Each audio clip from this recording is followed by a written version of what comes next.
Hello hi friends, welcome back to MRSP talkies. Prabhas కల్కి మూవీలో ఎన్టీఆర్ నాని. అవును ఫ్రెండ్స్, మీరు వింటున్నది నిజమే. ఫుల్ డీటెయిల్స్ కావాలంటే వీడియో పూర్తిగా చూసేయండి. నేషనల్ స్టార్ ప్రభాస్ హీరోగా నాగ్ అశ్విన్ డైరెక్షన్లో కల్కి 2898 AD అనే ఫాంటసీ సైంటిఫిక్ మూవీ వస్తున్న సంగతి తెలిసిందే. అయితే ఈ సినిమాపై ఇప్పటికే ఎన్నో పుకార్లు వైరల్ అయ్యాయి. ఇందులో భాగంగా ఈ సినిమాలో విజయ్ దేవరకొండ ఓ అతిథి పాత్రలో నటిస్తున్నట్లు చాలా రోజుల క్రితం వార్తలు వచ్చాయి. అయితే లేటెస్ట్గా మరో క్రేజీ రూమర్ వైరల్ అవుతోంది. ఈ మూవీ క్లైమాక్స్కు ముందు వచ్చే సన్నివేశాల్లో పరశురాముడిగా జూనియర్ ఎన్టీఆర్, కృపాచార్యుడి పాత్రలో నాని కనిపించనున్నారని టాక్ నడుస్తోంది. ఈ వార్తలో ఏమాత్రం నిజం ఉన్నా ఫ్యాన్స్కి ఫుల్ కిక్ ఇచ్చినట్లే. అయితే దీనిపై మేకర్స్ నుంచి ఎలాంటి న్యూస్ రాలేదు. కాగా ఈ మూవీలో అమితాబ్ బచ్చన్, కమల్ హాసన్, దీపికా పదుకొనే, దిశా పటాని తదితరులు నటిస్తున్న విషయం తెలిసిందే. ఇక ఈ సినిమాలో బాలీవుడ్ సూపర్ స్టార్ అమితాబ్ బచ్చన్ కూడా ఓ కీలక పాత్రలో నటిస్తున్నారట.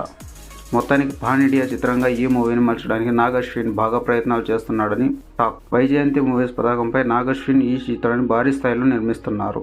ఫ్రెండ్స్, ఇలాంటి మూవీకి సంబంధించిన లేటెస్ట్ అప్డేట్స్ కోసం దయచేసి మన ఛానల్ సబ్స్క్రైబ్ చేసుకోండి. అలాగే వీడియో నచ్చినట్లయితే లైక్ చేయండి, అలాగే మీ ఫ్రెండ్స్తో షేర్ చేయండి. Thank you for watching. Bye bye.